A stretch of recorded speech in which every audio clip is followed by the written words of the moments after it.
Hi, I'm Michelle Bege with a look at what's happening in Latin America now. But first, our news trivia. Which Latin American country lights up each year with a Ball of Fire festival? We'll have the answer later. We start this week with the public's rejection of Chile's new constitution. The proposal to change the constitution was considered one of the most progressive charters ever written.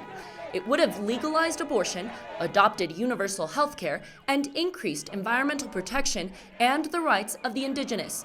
But while almost 80% of Chileans had voted in favor of drafting a new constitution back in 2020, nearly 62% voted against this new document. What's next? President Gabriel Boric says he hopes politicians and civil society will be able to work together to draft yet another version of a new constitution. Es que me comprometo a poner todo de mi parte para construir en conjunto con el Congreso y la sociedad civil un nuevo itinerario constituyente que nos entregue un texto que, recogiendo los aprendizajes del proceso, logre interpretar a una amplia mayoría ciudadana. And Argentina is still shaken from what you are seeing here. A man is pointing a gun at the face of Vice President Cristina Fernández de Kirchner just outside her home.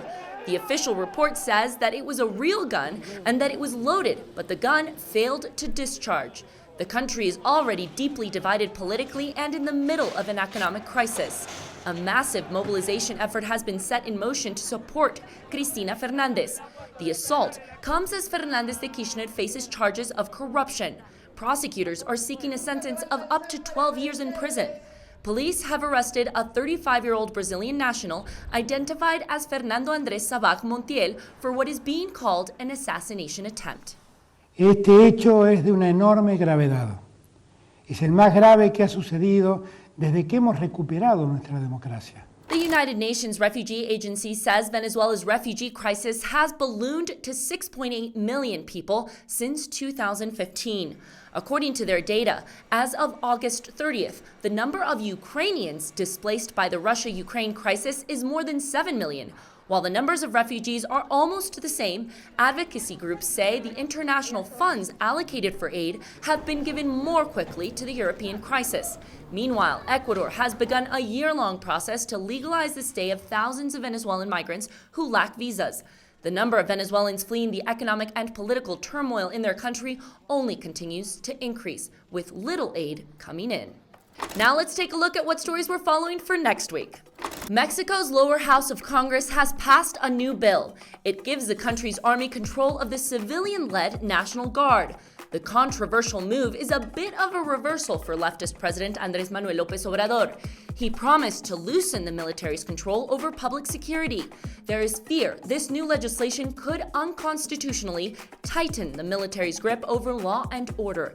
The bill still needs to get past the Senate and is being strongly challenged by the opposition. And now the answer to our news trivia. The answer is A. The residents of Nejapa, a village 20 kilometers north of San Salvador, gather every year to throw flaming fireballs at each other. It's a centuries-old tradition called La Recuerda to commemorate a volcanic eruption that covered the town in lava in 1658. Participants over the weekend threw 3,000 fireballs at each other. The fireballs are rags drenched in gasoline and lit. Special gloves are worn along with face masks for protection. There were no reports of injuries. That's it for this week. We'll see you again soon on Latin America Now.